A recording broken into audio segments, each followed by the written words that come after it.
Good evening and welcome to Broadcasting Scotland. I'm Rebecca Munro and this is Scotland at 7. And tonight I am joined with Peter Curran. Peter, how are you this evening? I'm fine, Rebecca. How are you? Yeah, I'm not too bad. Pretty good. So as usual, we'll do our daily COVID update and then we'll get to our main stories of this evening. So as of 2 p.m. today, a total of 2,554,996 people in Scotland have been tested through the NHS Scotland labs and UK government regional testing centres since the start of the pandemic. Of these, 2,195,554 have been confirmed negative. 359,442 have tested positive. There are 1,525 new cases of COVID-19 confirmed by a test, although not everyone with the virus will display symptoms and not all those with symptoms will be tested. There are 8 new reported deaths of people who have tested positive. The number of patients in Scotland who have died from complications caused by the coronavirus infection now stands at 8,021. This number only includes those who have died having received a positive test for the virus in the previous 28 days. Of the people who have tested positive, 356 were in hospital last night, 42 of whom were in intensive care. As of 8 a.m. this morning, 4,039,226 people had received their first dose of the COVID-19 vaccination and 3,393,900 had received their second dose.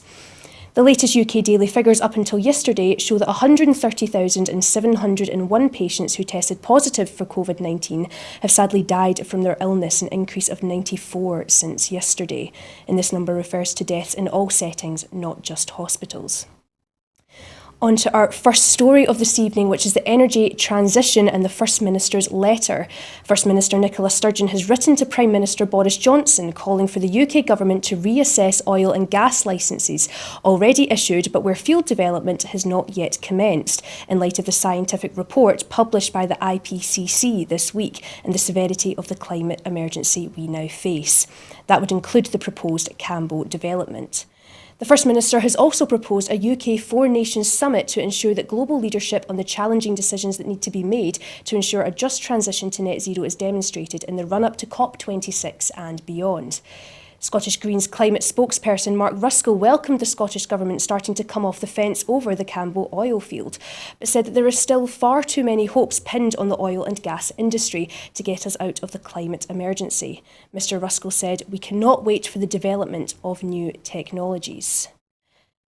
So, Peter, Nicola Sturgeon states in her letter to Boris Johnson that climate change, in the words of the IPCC, is a code red for humanity. We all have a moral obligation to act and all our decisions must be considered in this context.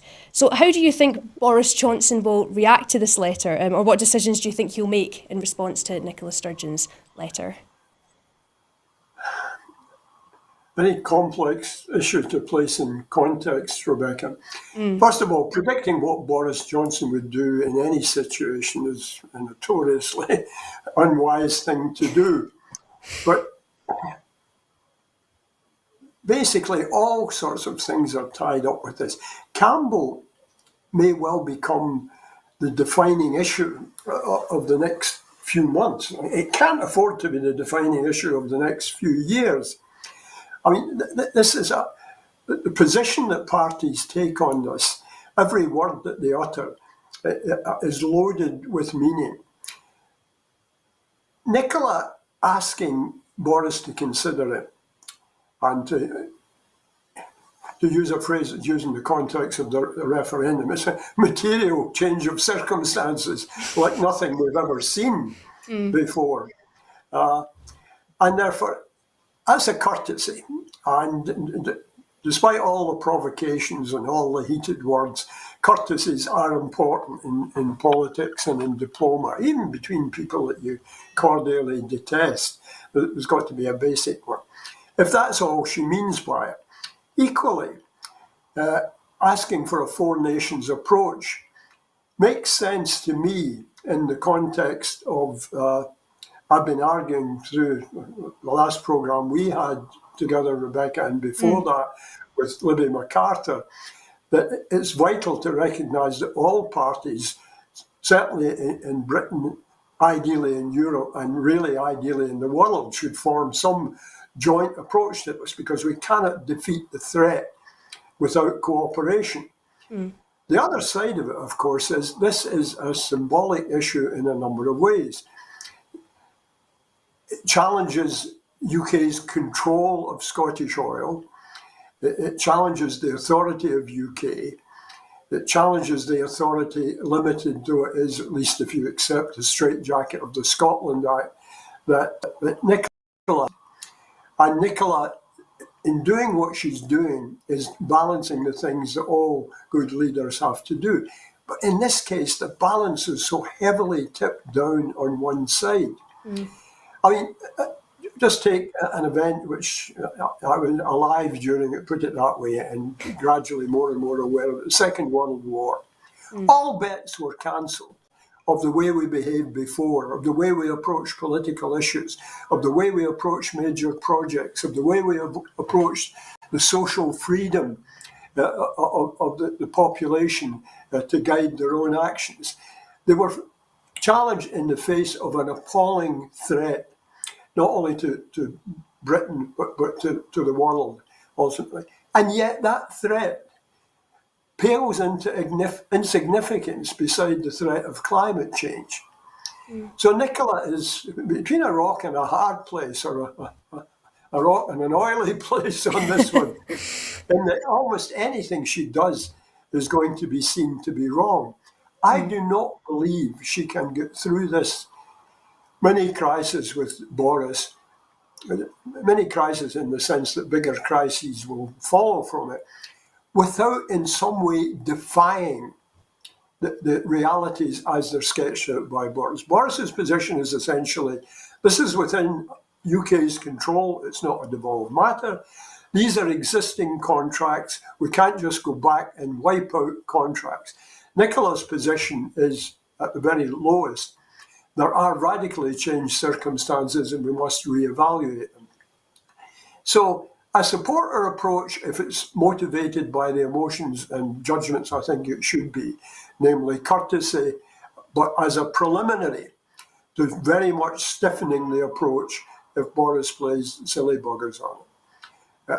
This must be challenged. Now, the only way it can be challenged is to frontally challenge some aspect of the law, lay herself open to impeding the fulfillment of a contract, the breach of contract, to some active, tangible action to stop it going ahead if UK and the contractors and the oil companies were rash enough to go ahead with it without the Scottish Government's wholehearted endorsement. So it's really going to be a fundamental challenge. I mean, just take one of Nicola's statements. It also shows that with immediate concerted international action to reduce emissions, it is still possible to limit the global temperature rise to 1.5 degrees in the longer term. That immediate concerted international action, it's just possible. We're on the cusp of losing control. Indeed, some would argue we've already lost it. So yes, let her go through the motion, but for God's sake, motions fast. This is no time for can kicking, for delay, for fudging, for committees, for consideration. This is, if I don't have an answer that's satisfactory to me, the Scottish Government, regardless of the Scotland Act, no work will be permitted to proceed by the Scottish Government on opening up the Campbell oil fields and fulfilling this contract. I think it's as serious and as delineated as that. Now, immediately, commentators like Ian McWhirter will refer to us as the gung-ho nationalists, and this is a time for being gung-ho, for getting in there with all guns blazing, I emphasise metaphorically, and really pushing the boundaries. We must do this for survival's sake. Yeah, and I know that the Green New Deal Rising, I mean, they're saying that that simply reassessing isn't actually enough, and that the climate crisis is here, and that Nicola Sturgeon should commit to having no new oil fields in Scotland. I mean, do you think that the Campbell oil field could make or break this possible SNP and Green coalition?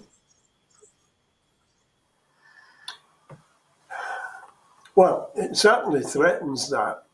And I mean, there's a negotiation concept, I must have mentioned it 1,000 times in many contexts, of items in a negotiation known as a deal breaker. And a deal breaker has to be very carefully defined in negotiation. It's an issue, a negotiating tradable, as negotiators call the things that they're trying to reach agreement on, which, however big or small it is, there can be no final agreement without that. I mean, the overwhelming model of bargaining, political bargaining, diplomatic bargaining, it's not the only one, but it's the dominant model, is called nothing is agreed till everything is agreed. We heard it during the Brexit referendum. In other words, we may have 20 key topics and we must reach agreement on them, but we can't reach a total agreement one by one and put them on a shelf and say, that's that agreed, regardless of what comes after.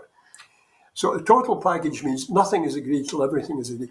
But a deal breaker is an item, large or small in significance, which at least for one party, and deal breakers are for one party or the other, that if this is not in the final agreement in some shape or form that satisfies us, it doesn't matter how good the rest of the agreement is, no deal is possible, deadlock is certain, and breakdown and walk away is highly likely. And I think that's exactly the situation. I mean, I have to say I'm turning greener by the day, not in the sense of joining the Green Party or becoming sick. I've been green for many reasons over the years, all of them bad. But in this case, I find myself constantly in sympathy with the Greens because they have the big issues of their time at the heart of their raison d'etre, Rebecca. Yeah, no, that's really true. Well, we'll move on to our next story of this evening, and that is that the EU is urging all major economies to raise climate goals by the November summit. The European Union's top diplomat has called on the world's biggest economies to set tougher climate targets, including a commitment to eliminate their greenhouse gas emissions in time for a global climate summit in November. At the start of the week, a UN report laid bare the seriousness of global warming, which is dangerously close to exceeding the limits countries agreed were needed to prevent the most severe consequences of climate change. Wildfires and floods are already causing devastation, and a monitoring station in Sicily yesterday recorded a temperature of 48.8 Celsius, which some scientists believe could be the highest in European history. The challenge is now to make sure at the Glasgow summit that all major economies take ambitious enough, measurable and verifiable 2030 targets and climate neutrality commitments, EU Foreign Policy Chief Joseph Borrell said in a blog post.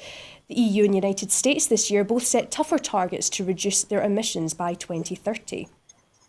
The US President Joe Biden has promised to put the United States on a track to net zero emissions by 2050, and the 27-country EU has set that target in law. The EU last month proposed 13 laws to cut emissions across the bloc to meet its target to cut net emissions 55% by 2030 from the 1990 levels. So, Peter, with wildfires and floods in Europe and the States this summer, I mean, do you think Glasgow's COP26 is becoming one of the hottest tickets in the world right now? I think without any hyperbole or exaggeration, that COP26 is the beginning of the most serious and potentially with outcomes of lethal consequences that the world has ever faced. I mean, the only thing comparable to that could have been strategic arms limitation talks, and that still is. But that's not a live issue in the way this is. The difference is, when it comes to nuclear weapons and world deadlocks on major issues, it's party against party, with either party the capacity to defer or stop the nasty thing happening by giving up on their... In this, we cannot stop this. It's not even like the virus. We can't treat it. We can't spray it. We can't magic it away. We're a tiny blue ball of rock water and God knows what, and an infinite universe. And the universe is, without malice and pity, it will go ahead and do its thing. And I love the old science fiction film, The Day the Earth Stood Still, in the original version, not the crap remake that followed. And basically, it was a story called I am the master, or the master, I think it was. The spaceship lands, and the scientists and the military manage between them to balls the whole thing up. And they think that the guy that comes out of the spaceship is the boss. And the film actually presented Michael Rennie as the humanoid from another planet as the boss. In fact, in the story, it's Gort, the robot, who's the boss. And basically, the mission of Gort and I've forgotten what his name what was in the film, it will come back to me, was to say to Earth, stop what you're doing, stop this headlong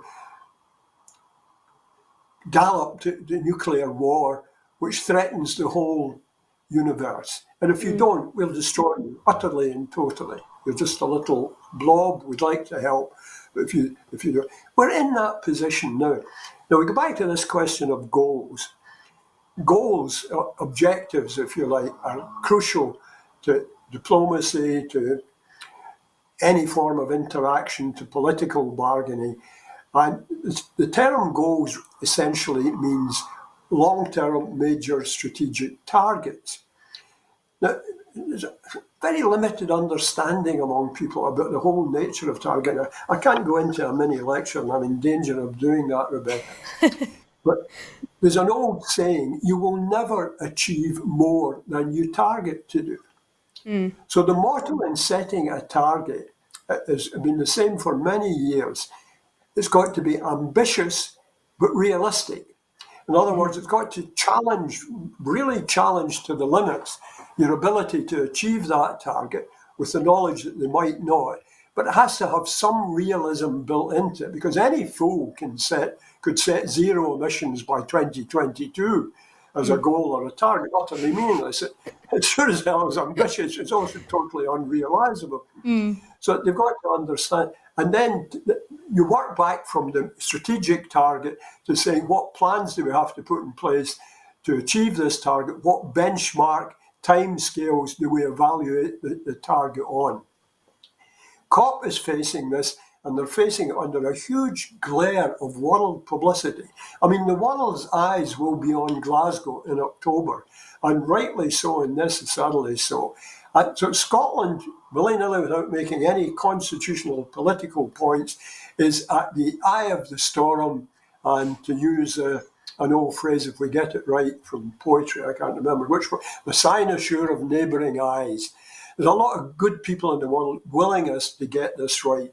So Nicola Sturgeon, yet again, is placed internationally as a pivotal politician. What she does and says between now and COP will define our political career forevermore. It may define our life, and it may define all our lives. Yeah, I mean, Nicola Sturgeon said that she's quite confident that by 2045 we'll meet the UN Paris Agreement of net zero emissions. And she's also got her ambitious target, Scotland's world-leading interim target of achieving a 75% reduction by 2030. But Peter, I mean, are you confident that we can all globally take this seriously and come together to actually achieve the EU's plea? No, I'm not confident. I'm the exact reverse of confident. I believe that everything that we know of political behaviour, of the current state of individual nations, about the willingness of the populace to accept the price, and the price is very high, of a net emissions target, not only a money price, but a jobs price, a lifestyle choice, and a personal freedom choice. I don't believe a huge section of the population are ready for that. The other side of me are saying confidence is not the point, it's determination. I mean, I do many things with determination when I'm not at all confident that I'll do it. But if I have to do it and I must achieve it, I do it nonetheless. So no, I'm not confident. I can only hang on to hope and rationality, and that everybody grasps this message. We can't just wait till every city in the world is flooded or fried, every last acre of green forest is burnt, people are losing their homes, to wake up and say, well, I think there may be something in this climate change. The evidence is irrefutable. We must act fast. Yeah, definitely. Well, we'll move on to our next story, which is the Taliban taking Ghazni city. Taliban fighters have captured the strategic Afghan city of Ghazni today, taking them to within 150 kilometres of Kabul following days of fierce clashes. The speed and violence of the Taliban advance, including heavy fighting in their heartland in the second biggest city of Kandahar, have sparked recriminations among many Afghans over the US President Joe Biden's decision to withdraw US troops and leave the Afghan government to fight alone. The gateways to the capital have been choked with people fleeing violence elsewhere in the country this week, a Western security source said. It was hard to tell whether Taliban fighters were also getting through, the source added. With the last of the US-led international forces set to leave by the end of the month and end the United States' longest war, the Taliban now control about 2/3 of the country. The Taliban have ruled out sharing power with the Afghan government. The US and other Western military planners have begun laying the groundwork for the emergency evacuation of embassies in Afghanistan in the event of Kabul being threatened by the Taliban's accelerating campaign. The United States and Germany have today urged their citizens to leave Afghanistan on scheduled flights as soon as they can due to the deteriorating security situation. So, Peter, many government officials and civilians are fleeing to Kabul, but US intelligence predicts that Kabul could fall to the Taliban in 90 days. I mean, this is quite a catastrophic prediction, is it not? Especially with so many lives at stake. Catastrophic is probably not too strong a word. It has unfortunate echoes for me, and I'm rather surprised that I can't monitor all the media. Nobody's picked up on the parallel here. And the parallel is in a different scale, the withdrawal of America from Vietnam. Suddenly, right up to the point they decided to withdraw, we were going to win the war. We, America, we, the West, the part of the West that supported us. And we had this massive force, massive firepower, massive manpower. We'll win it in the same way we won the Second World War, by the sheer might of America's industry in numbers. And America was, to some degree, the West were humiliated by it. And we had the pathetic and tragic spectacle of people fleeing from the embassy, American staff to be rescued, while the staff that they worked with, some of whom were outside the gates and some of whom were in the compound, and they weren't going to go. And they were going to be overwhelmed by the Viet Cong, and there was going to be mass murder and blood in the streets. Well, there wasn't mass murder and blood in the streets, but it's the greatest humiliation that the American nation has ever faced. And here we are again, because we did it again. And a completely wrong reaction to 9/11, they decided yet again America had to intervene. Now, anybody that looks at the history of Afghanistan would say, to my knowledge, I think nobody has ever won a war in Afghanistan against Afghanis. And you say, well, this isn't all Afghanis, it's one sector. I have nothing at all in common with the Taliban's philosophy. Leave the religious part of it out of it, because it just creates other passions and divisions. Their political objectives are anathema to me, and the way they've behaved when they have power.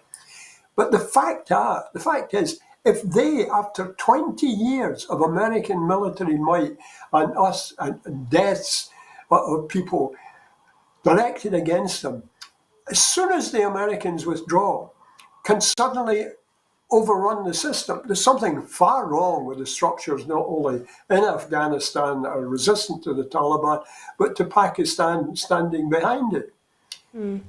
I don't think the reactions are extreme. I think it's highly likely. Now, it begs that I don't want to misuse begging the question. Everybody gets it wrong, including me on occasion. It demands that you ask the question: should any country ever be interfering in the affairs of another country on moral and political grounds that exist only within that country, other than to offer humanitarian aid? And somebody has said, I can't remember who said it recently, tragic as this is, it's up to the Afghanis and the Pakistani government to fight their own battles.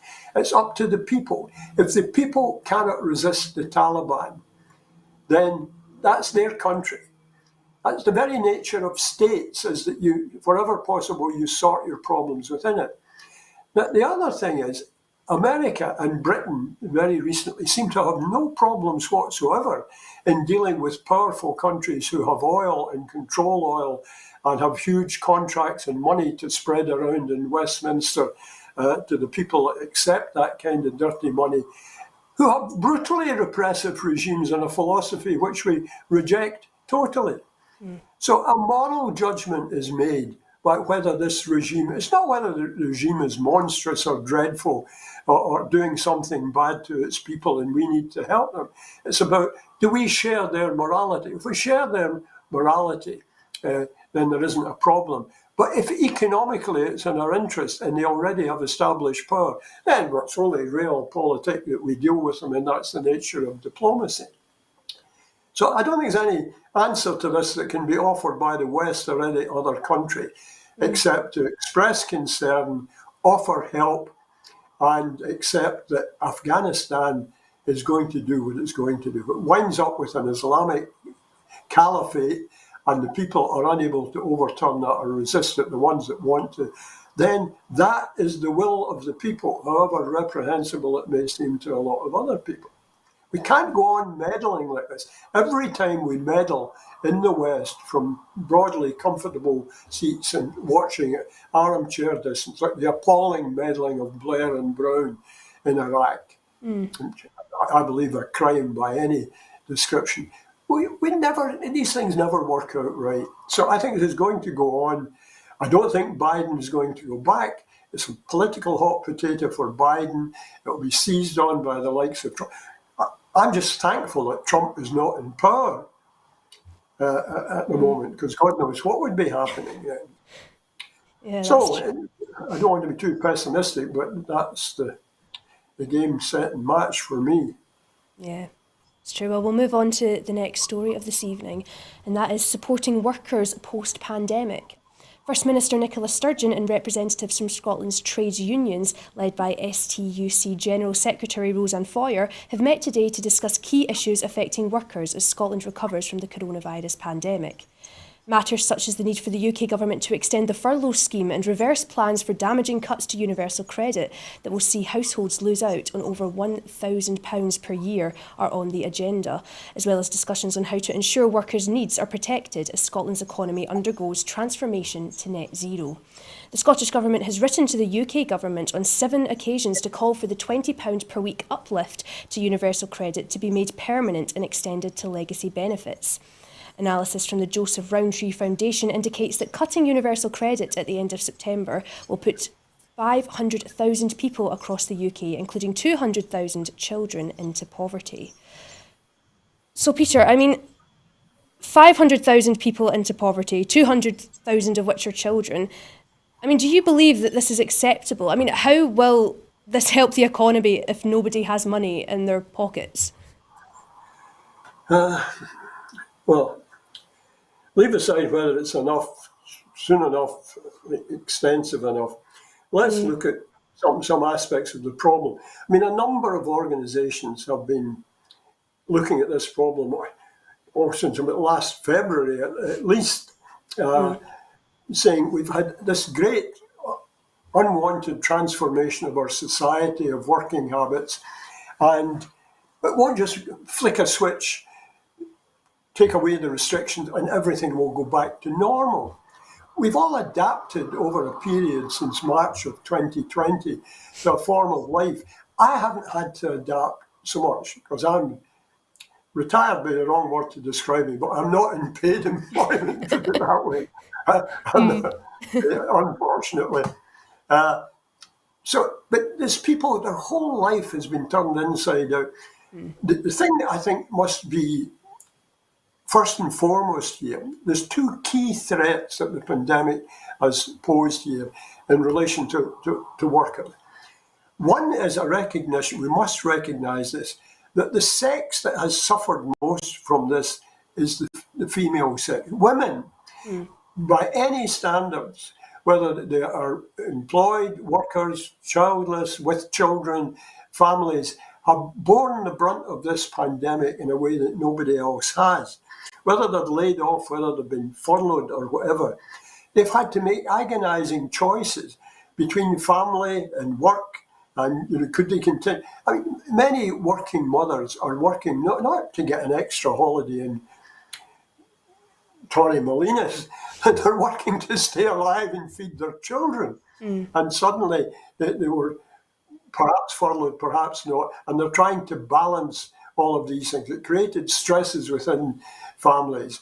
And so women have borne an appalling brunt and need special attention in it. The other key aspect of it is mental health. Now, in the mental health area, a number of things are being done, and I'm always sometimes pleasantly surprised when these crises come up by the number of agencies that existed that I never even knew existed, but have been doing solid, steady, sometimes very unselfish and unrewarded work around Scotland. There's a hell of a lot of good people doing a hell of a lot of good things, a hell of a lot of the time. And we must keep that in mind. We don't see them because of the politicians' frontage and the other issues. But there's also another breed of people. They're the same breed of people who profited from the pandemic and protective clothing and all that sordid story that we know. There were people who did good, solid jobs producing this equipment. There were also people who simply latched onto it. Now, I used to be a consultant in the sense of a consultant, trainer and negotiator, a management consultant, for lack of a better word. And I know the consulting profession. And as the good, solid consulting professional has real skills to offer. But there's also a whole subsea of Gandhi dancers, railroad men, snake oil salesmen and women who are there to leap on the opportunities offered by this and by government contracts. And therapy in this country is not particularly licensed. I mean, practically anybody can set up and claim, I'm a therapist and I use the laddering, balancing plates in my head, inhaling orange juice and whatever, and I have it. There's a lot of people who will latch on to this, and governments in desperation to resource the huge need that's going to be expressed by all of these people. I'm afraid a hell of a lot of charlatans are going to get through the gate on this. I won't name the name of some of the techniques, which you'd all be familiar with if I said the name immediately. But there's a lot of people are one step away from a confidence trickster when it comes to, and mental health is no exception to that. The trained therapy, professionally trained, certified therapists do a wonderful job. And it's a very stressful job.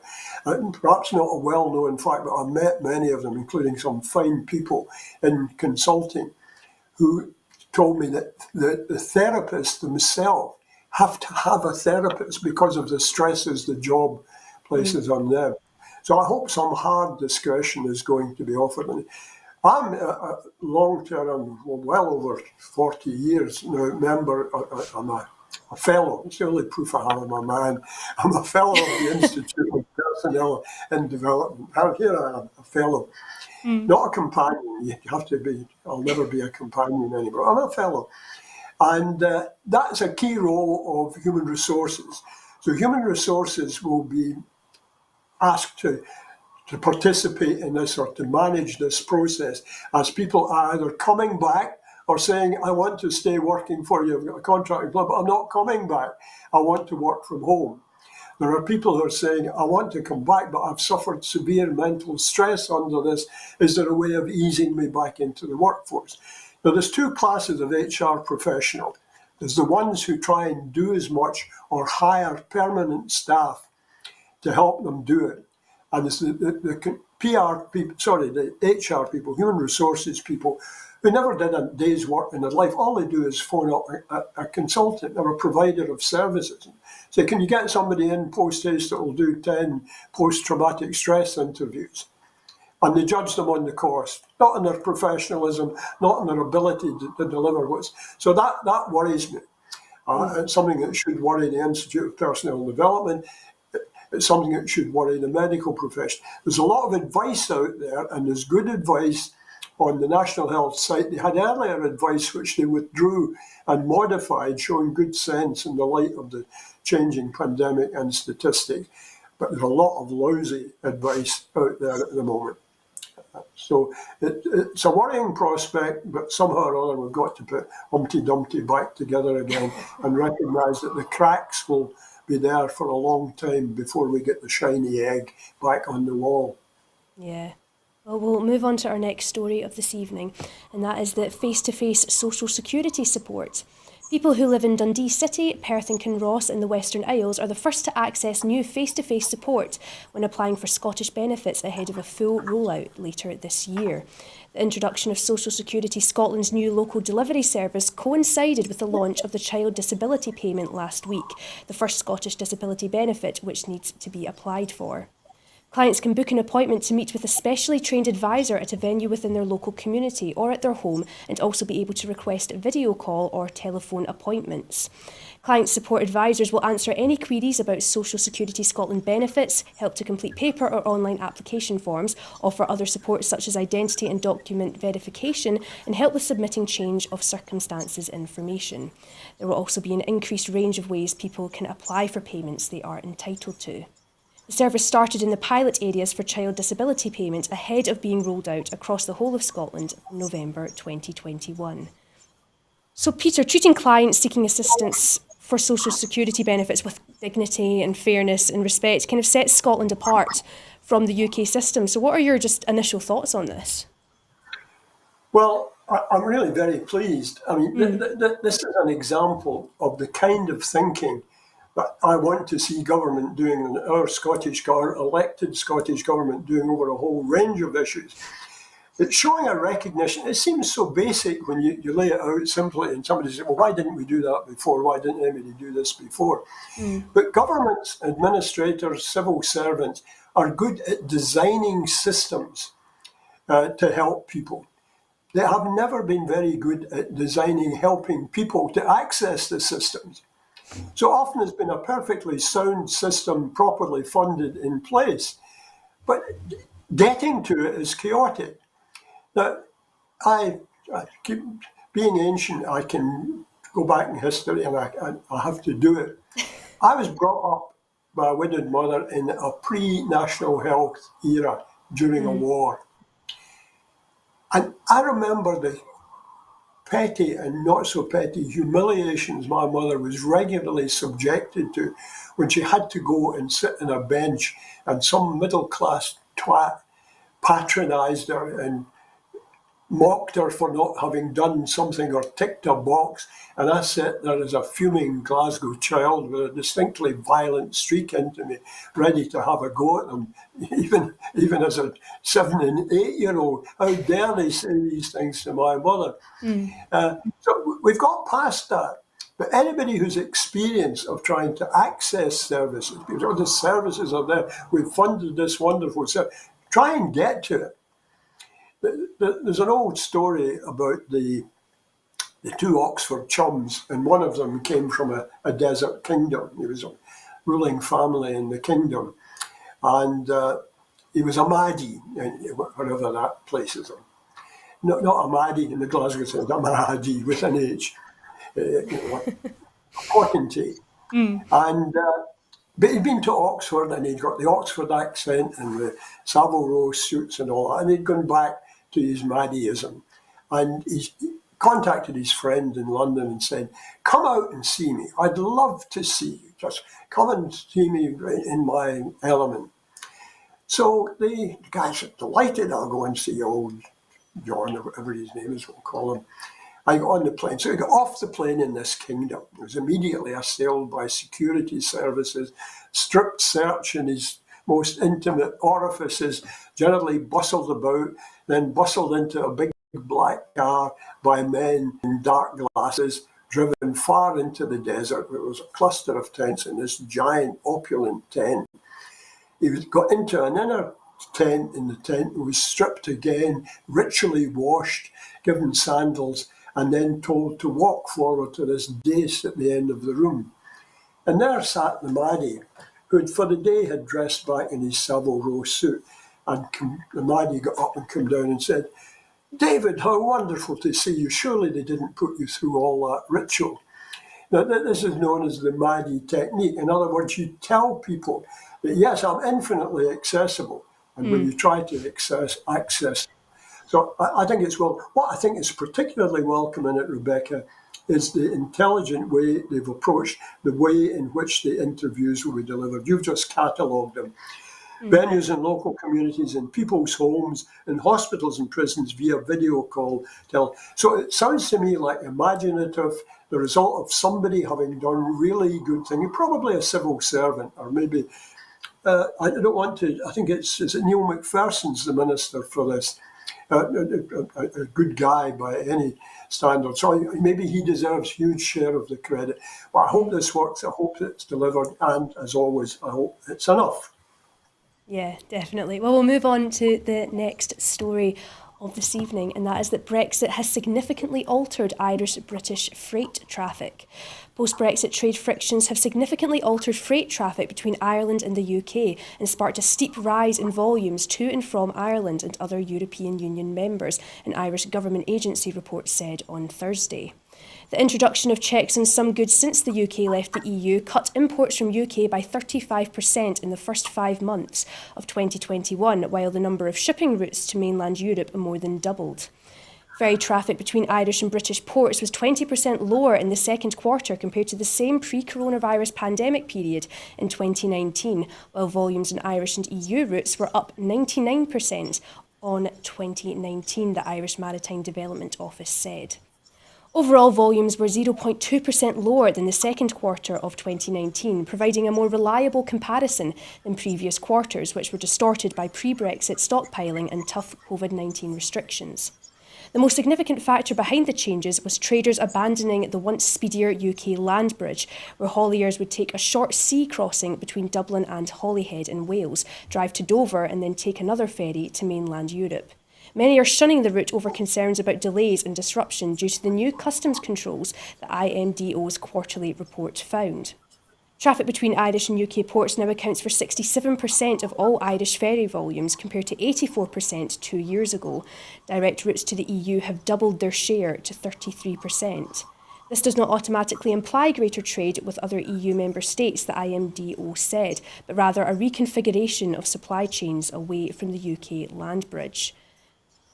Now, Peter, did you predict that freight traffic was going to be a casualty of a border down the Irish Sea? Well, in the sense, did I predict it in any significant forum? No, because I've never been in any significant forum to do so, or I've never been asked to do so. I was certainly believed it would happen. Rebecca, all it took was for anybody to look at a simple little map of the British Isles and say, here is England, here is Scotland, here is the mainland, here is the island of Ireland, here is a border which is essentially a non-border post the Good Friday Agreement. And on one side of that, they're British and will not be members of the European Union after we leave. And on the other side of it, they are proud, active and influential members of the European community. And we are going to withdraw from that, and there's not going to be a problem. And yet, it wasn't just Boris.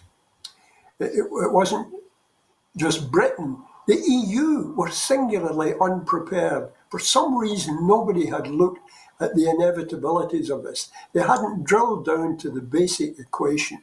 What happens when, a moment ago, an Irish householder who sat on a house on the Northern Ireland side of the border, and 50 yards away, there was another Irish householder who sat on a house on the Republic of Ireland side of the border.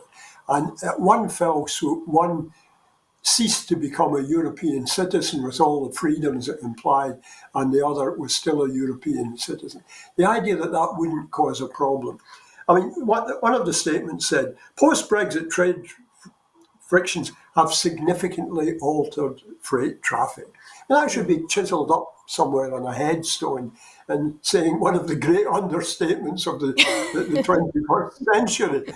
Significant, not the word, but it's going to fucking, forgive me, it's shambles. an appalling, predictable shambles. Steep rise in volumes to and from Ireland and other European Union members. The introduction of checks on goods gave Britain cut imports from Britain by 35% in the first 5 months of 2021, while the number of shipping routes to mainland Europe more than doubled. In other words, patterns that had been developed over the whole life of the EU, productive, speedy, effective, limited or bureaucracy-free travel.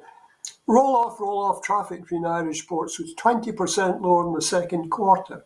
And as somebody observed, the most significant factor behind the change was traders abandoning the speedier land bridge, where hauliers simply took a short sea crossing.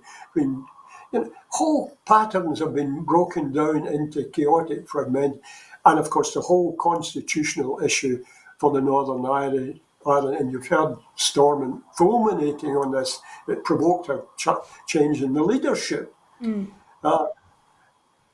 And the Brexiters are still trying to defend this decision, politicians. It's indefensible. It was utter, total folly. Yeah. Well, we'll have to move on to our next story, which is that the Green leader candidates for England and Wales. A chance to offer voters young, intersectional feminist political leadership will be one of the key planks of the plan to run the Green Party, announced by Tamsin Omond and Amelia Womack. Tamsin Omond, who identifies as trans and non-binary, will stand with Amelia Womack for election as co-leaders of the Green Party in an attempt to increase the party's national membership and prepare for a general election. It is believed that this will be the first time a non-binary person has contested the leadership of a national political party. Omond, a co-founder of Extinction Rebellion and a long-time activist against airport expansion and other climate issues, told The Guardian there is a stranded majority of people who are desperate to do something about the climate emergency, who are feeling anxious and who are doing everything they can. They need a national political party that has transformative policies, and the Green Party is here for this moment. Womack, currently deputy leader of the Greens, pointed to the findings of the Intergovernmental Panel on Climate Change published on Monday, which warned of climate calamity within the next 2 decades unless drastic action is taken urgently on greenhouse gas emissions. People are desperate for a clear vision, she said. It's not about individual action, but genuine political change, structural change. The Green Party's leadership has fallen vacant since the previous co-leaders resigned. Jonathan Bartley resigned in early July, citing changed personal circumstances, and his co-leader, Sian Berry, followed less than 10 days later. 2 other co-leader candidates have also declared in the race. Under the Green Party constitution, the post of leader is open to a single candidate or as a job share to 2 co-leaders. If there is a single candidate, the position of deputy leader must be opened to a job share. The Constitution states that in the case of co-leadership, the leaders must be of different genders. Omond, who uses the pronouns they, and Womack believe that their status covers this criterion, and the party's Standing Orders Committee is expected to rule on this soon. So, Peter, ultimately the running of Omond and Womack is really just 2 people wanting to job share the leadership of the Greens. Do you think that the Greens will overrule the current regulation that any Green co-leaders need to be of opposite genders? I've no idea. I must say my knowledge of the Greens in this respect is woefully inadequate, in the sense that most of the candidates I don't know. I'm certainly aware of the leaders, the visible Greens. But what strikes me most about it is the utter uniqueness of the Greens. The co-leadership thing is unique in British politics. We've had the coalition, but they were never remotely co-leaders. So this instinct of the Greens to share and to spread power runs deep. The other thing that we forget about is the fact is the party holds elections for leadership every 2 years. Other parties wait till there's a crisis or a vote of no confidence, or the leader is deposed, or there's a general election. So I've got this admiration for the Greens' uniqueness. The big question has always been, and in a sense it's a question that bedevils any party that hasn't been in power. Yes, their hearts are in the right place, their ideals are in the right place, but would their heads be in the right place? Do they have the structural thinking and the ability to compromise where compromise is appropriate? As a professional negotiator, a large part of my life, I have to say the key principle of negotiation is don't negotiate when you don't have to. Because negotiation, as well as gain, involves surrender of things. There are issues which should not be negotiated, that they just have to be done. It goes back to an old distinction made by the Webbs at the early part of the last century, between conflict of rights and conflicts of interest. But there are very impressive people in the Greens, including in Scotland. Somehow the Greens have to find a way of showing that they're capable of getting down to the bog standard job of administration, facing economic and political realities, without surrendering their fundamental scale of priorities and focus on big objectives. I mean, there's an old model in industry of the effective manager or the effective administrator or politician. They're like a helicopter pilot. A helicopter pilot in unfamiliar terrain can soar above the ground and get an overall picture of what's going on. And that enables them to fix the total schema of the thing. But then they have to home down on the detail rapidly and examine detail when it's vital and then fly up again. It's rather the same as looking at horizons. You go on the seashore and look ahead, you'll see a horizon and flat for about 18 miles away. Stand in a box and you can immediately see a bit more. Stand on a ledge overlooking the shore and you can see even further. It's like between standing on the beach at the White Cliffs of Dover and standing on the cliffs. But you have to be able to do both. Yeah. You have to look over and say, there's the French coast. You also have to get right down on the beach and repel the invaders coming in at sea level. So the Greens, I think, have the capacity to do it. At the moment, they will always be, in the short term, influential. And that's what I have high hopes of our Greens in Scotland, because they have two co-leaders, and I believe they're both intellectually available, able people, and they also have a good political stance, and they are of mixed sex. I don't care if it's two men, two women, a man and a woman, or two monkeys, so long as they're competent. If we could get a couple of people capable of running the country, I'd happily give them my vote, stick them in a bowler hat and vote for them. Yeah, competence is always good. Well, we'll move on to the next story, and that is that the NHS medical and dental staff are awarded a 3% pay rise. The Scottish Government has announced a 3% uplift for NHS medical and dental staff in the recognition of their efforts during the pandemic. This is in line with the recommendation of the independent UK review body on doctors' and dentists' remuneration. The pay uplift will be backdated to the 1st of April 2021. Health Secretary Hamza Yousaf said, "This pay award is in recognition of an exceptional year for all of our NHS workers and reflects the immense value we place on the continued hard work and dedication of medical and dental staff. This announcement means that our senior medical staff will continue to be the best paid in the UK, as well as rewarding them for their efforts during the pandemic. It will help to ensure that NHS Scotland remains an attractive employment option for medical and dental staff." So, Peter, I mean, how do you think the Scottish Government handled the pay negotiations with the NHS in comparison to the UK Government? Better, but not perfect.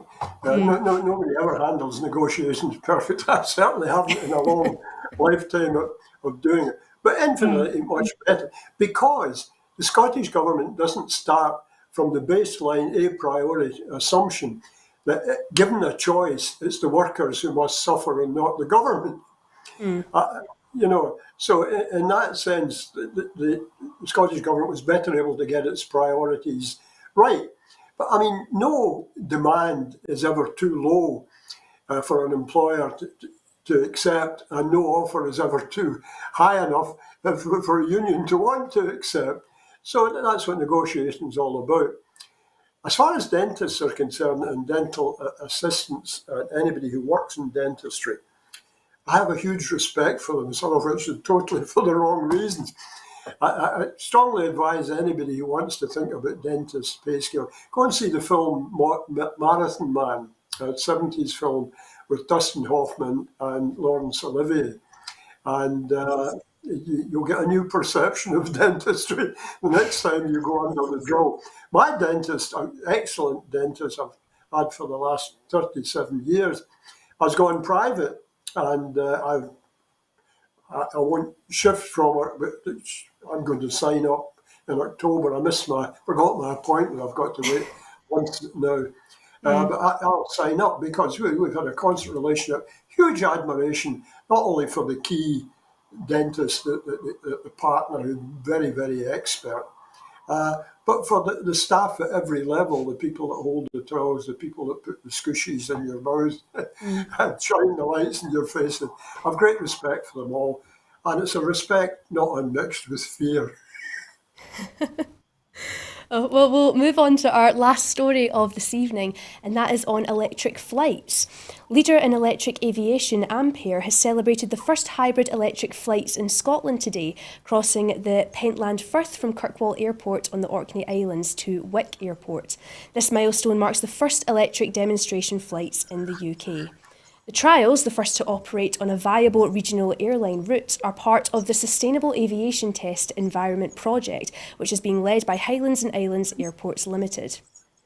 Ampere's electric EEL technology demonstrator, a modified 6-seat Cessna 337, runs on battery power and a conventional combustion engine. The company is developing a line of hybrid electric powertrain upgrades that will reduce emissions and operating costs by as much as 25%, allowing regional airlines to better serve lifeline routes in Scotland and around the world. So, Peter, I mean, it's quite astonishing that these pioneering demi-hybrid electric flights have been achieved, and this appears to be quite good news for both aviation and sustainable jobs. So, are you quite impressed by these innovations? Yes, I'm impressed and delighted, but not surprised by Scotland's ability to innovate and do new things and pioneer in areas. It's always been a characteristic of the Scottish nation. I won't say of the Scottish people in any birth or blood and soil sense, but the people that have chosen to make Scotland their home over the century. So I'm delighted by it. Have that always a bit of an unease about hybrid systems. I mean, I can see one immediate benefit if it works well for electric flight, and that one of the main causes, or one of the most horrific causes of mortality in plane crashes, is the explosion of aviation fuel. I mean, whenever I took a flight, I could never, especially one to the very few I've taken to the continent, but the fact that here was a plane stuffed with high-octane inflammable aviation fuel, and you were allowed to buy duty-free some inflammable litres of spirit and stick them in the luggage cabin above your head. As well as being incinerated by the engines exploding, you would have a bit of flaming malt whiskey or vodka, 90 proof, to set fire to your hair into the bargain. So I don't imagine there's much danger of being electrocuted by electric planes. What's it going to do I don't want to be light-hearted about it. I think it's a wholly good thing, but best to end on a light-hearted note in a bleak political situation. Years ago, I lived opposite an air traffic controller, Vince, at Glasgow Airport. And he said Sunday mornings were dull except for old ladies phoning up and saying, "There's a plane flying too low over my house." So he was on duty one Sunday, and this woman phoned up and said, "I'm in Giffnock, and there's a plane flying too low over my house. It keeps buzzing my chimney pot." So he said, "Madam, it may look as if it's low, but it's not low. It's a perspective of distance." So she kept phoning, and eventually he checked, and he said to her, "Well, could you describe the plane?"